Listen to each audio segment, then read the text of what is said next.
नमस्कार।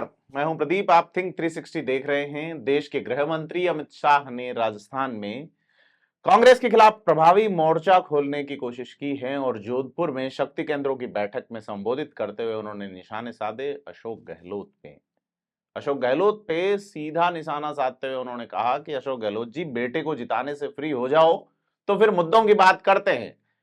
उन्होंने सीधी चुनौती दी अशोक गहलोत के विकास के कार्यों में पिछले 10 साल के, यानी कि 2004 से 14 की यूपीए कार्यकाल और 14 से 24 शुरुआत वाले एनडीए कार्यकाल में उन्होंने एक फिगर बताया और ये कहा कि आप जब फ्री हो जाओ तो दिन तय कर लेना कि युवा मोर्चा के अध्यक्ष को वहां भेज दूं और उस पर चर्चा हो जाए। दो दो हाथ करने की बात कही उन्होंने। 80 लाख किसानों को सम्मान निधि और तमाम चीजें। तो अमित शाह का जो संबोधन है इस पे आज बात करेंगे और देखेंगे कि क्या असर इसका पड़ेगा। 2 दिन का दौरा रहा है राजस्थान में। सीकर में रोड शो किया, जो जयपुर में जातीय वर्ग, सामाजिक वर्गों की सामाजिक जो सेटअप है उसकी बैठक ली है अमित शाह ने। और उसके बाद में जोधपुर में जिस तरीके से गजेंद्र सिंह शेखावत, लुम्बा राम चौधरी, कैलाश चौधरी, पीपी चौधरी, इनके लिए एक जो बैठक की, इसमें अमित शाह ने अपने संबोधन में कनेक्ट किया उस आम वोटर को सीधे तौर पे, जो कि प्रभावित होता है पाकिस्तान के नाम से।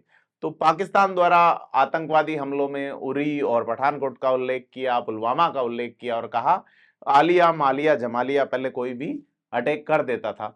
तो अमित शाह ने अपने संबोधन में निचले वर्ग पे, जो बिल्कुल अनपढ़ वोटर हैं, वहां से लेके एक एलिट क्लास जो डेवलपमेंट, इकोनॉमिक्स या फॉरेन रिलेशनशिप पे बात करता है, उसको टारगेट किया। और यहाँ जो एग्रेसिव वोटर है उन पे आतंकवाद, अटैक और पेपर लीक, ईडी वाले में खास करके उन्होंने कहा भाई ईडी किसके घर आ रही है। और अमित शाह का कहना है कि उन्होंने वादा किया था सरकार में आने से पहले कि हम भ्रष्टाचारियों को बख्शेंगे नहीं, ईडी सीबीआई उन्हीं के घर जा रही हैं। और पेपर लीक वाला जिस तरीके से भजनलाल शर्मा की सरकार आने के बाद उन्होंने, अमित शाह ने अपने संबोधन में काफी सारी चीजों पे बात की, जिसमें ईआरसीपी की बात हुई, जिसमें यमुना जल समझौते पे बात हुई। हालांकि जिन सीटों पे अमित शाह चर्चा कर रहे थे उन सीटों पे नर्मदा जल का इश्यू अभी भी अटका हुआ है, जवाई बांध के पुनर्भरण का मामला अभी भी अटका हुआ है। अमित शाह नहीं बोले इस पे। लेकिन सीधे तौर पे कांग्रेस बनाम बीजेपी के बीच में सिलेंडर वाला इश्यू भी आया, 10 साल के कंपैरिजन वाला भी आया, और तमाम चीजें जो है उन्होंने टारगेट दिया है बीजेपी के कार्यकर्ताओं को 15% अधिक वोटों के साथ जीतने का। इससे पहले अमित शाह जयपुर में जातीय और सामाजिक संगठनों से मिले। जाति जो है वो पॉलिटिक्स में बहुत बड़ा बिंदु है और इसमें अमित शाह का ये कहना कि जातियां फूल हैं, इनसे गुलदस्ता बनना चाहिए, गुलदस्ता बन के पॉलिटिकल इसका जो गुलदस्ता है वो भाजपा कांग्रेस सभी बनाने की कोशिश करते हैं। वहीं जो सीएम भजनलाल शर्मा थे उनका कहना था कि सभी जाति वर्ग के वोट बीजेपी को मिलेंगे। हालांकि भाजपा और कांग्रेस के बीच अब जो है वो टिकट तो कास्ट के हिसाब से ही दिए हैं, बीजेपी ने भी कांग्रेस में भी। मसलन की सीपी जोशी इनकार कर चुके थे, उसके बावजूद ब्राह्मण किसी को टिकट नहीं दिया गया तो फिर उन्हें भीलवाड़ा से उतारा गया, राजसमंद के प्रत्याशी को बदला गया, राजसमंद के प्रत्याशी ने टिकट लौटा दिया। झुंझुनू में ब्रजेंद्र ओला रुदन कर रहे हैं, उन्हें जबरदस्ती दिया जा रहा है। इधर प्रताप सिंह खाचरियावास जयपुर में स्यापा मचाए हुए हैं कि हम तो मारे जाएंगे।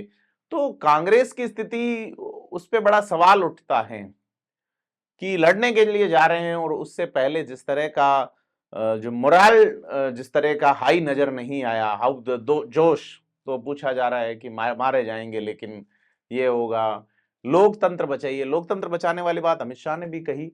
उन्होंने जोधपुर में शक्ति केंद्र संयोजक भाजपा का जो प्रकल्प है उसकी बैठक ली और यहां से फिर वो दिल्ली रवाना हो गए। और जयपुर में भी कई जिलों की कोर कमेटियों के साथ बैठक की। मीडिया वहां अलाउ नहीं रही और उन्होंने सीधे तौर पे बात की और एक एक लोकसभा क्षेत्र का उनके पास जो डिटेल उपलब्ध थी उससे सवाल जवाब किए और लोकसभा चुनाव में जीत को लेके बात की। तो जो जयपुर क्लस्टर हैं उसमें चूरू, करौली, धौलपुर, दौसा और नागौर सभा के लोकसभा के कोर कमेटी की बैठक ली थी। और उन्होंने यह जरूर कहा, जो खबर आई है भाजपा की उसकी ओर से, बूथ मैनेजमेंट और जाति समूह को हावी नहीं होने देने की बात है, लेकिन कुल मिला के बात कास्ट मैनेजमेंट पे ही रही है कि किस तरह से जो जातियां ईडब्ल्यूएस के नाम पे या आरक्षण के नाम पे जिस तरीके से जाट समाज ने ऑपरेशन गंगाजल चलाया खास करके पूर्व में, तो उससे क्या असर पड़ेगा इन तमाम चीजों पे। तो भाजपा पब्लिक मीटिंग में जो डायलॉग है वो अलग है, इंटरनल जो डायलॉग हैं वो अलग हैं। इंटरनल डायलॉग्स में टारगेट हैं, इंटरनल डायलॉग्स के अंदर हिडन चीजें हैं, और बूथ का कार्यकर्ता परिवार का वोट डलवाए, तमाम चीजें। बीजेपी का जो प्रेस नोट है वो है कि भाई निष्ठा, समर्पण, तमाम चीजें। लेकिन इंटरनल बैठक जहां मीडिया की एंट्री नहीं होती, वहां इस तरह की बात है कि किसी भी तरीके से ये इनके इन प्रकार 25 सीटें आनी चाहिए। और सवाल जवाब अमित शाह के जो कार्य कमेटी के सदस्यों से रहे, उसमें भी उन्होंने कई सारी चीजें ऊपर नीचे ली हैं। अब भाजपा जो 400 पार की बात कह रही थी, इस बार 400 पार, तो भाजपा 370 का टारगेट है और एनडीए का 400 का है। तो अमित शाह ने वही एकजुटता वाली और तमाम चीजें हैं। तो भाजपा जो अब तक सुस्त नजर आ रही थी, अमित शाह के इस 2 दिवसीय दौरे के बाद में भाजपा में कई सारी चीजें, एक अलग तरह का मूवमेंट शुरू हुआ है। कल ही यानी कि 2 अप्रैल को प्रधानमंत्री नरेंद्र मोदी की सभा है जयपुर जिले में, और इसको लेके जयपुर ग्रामीण और जयपुर शहर सीट पे क्या असर पड़ता है, यह देखने वाली बात होगी। जयपुर ग्रामीण से राव राजेंद्र सिंह है, शहर से प्रताप सिंह खाचरियावास है, कांग्रेस से हैं, और भाजपा से श्रीमती मंजू शर्मा है। तो और इधर कांग्रेस से जो है वो युवा को उतारा गया है कांग्रेस की ओर से। तो यह कुल मिला के एक अलग तरह का सेगमेंट बन रहा है। कास्ट बेस्ड पॉलिटिक्स पे बात, जैसे उन्होंने कहा कि कांग्रेस जाति के आधार पर राजनीति करती है, अमित शाह बोले।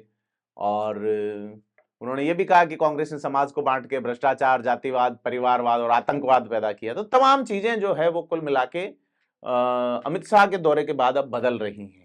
आपको क्या लगता है कि भाजपा जो जिस तरीके की पॉलिटिक्स कर रही है, या कांग्रेस जिस तरीके की पॉलिटिक्स कर रही है, जिसमें मेन इश्यू जो है वो जाति है, बेसिक इंफ्रास्ट्रक्चर क्या कहां नीड है, जिसको लेके राजस्थान में खास करके जो तीसरा मोर्चा संयुक्त रूप में कहीं नहीं है। कांग्रेस ने सारी जो बिखरी हुई लकड़ियां थी उनको इकट्ठा करके एक गठबंधन बनाया है, और उस गठबंधन के तहत कांग्रेस ने 1 सीट कम्युनिस्टों को दी है, 1 सीट आरएलपी को दी है, इधर डूंगरपुर बांसवाड़ा में भी 1 सीट मांगी जा रही है।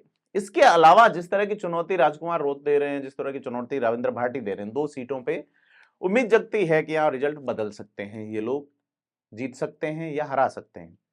तो वो बेसिक बात कर रहे हैं, उस बेसिक बात करने पे क्या सत्यता रहेगी, क्या आंकड़े जो बताए गए हैं, चाहे वो भाजपा की ओर से चाहे कांग्रेस की ओर से, कितना असर पड़ेगा, आपको क्या लगता है, हमें कमेंट बॉक्स में बताएं। और वीडियो को लाइक, शेयर और सब्सक्राइब जरूर करें। धन्यवाद।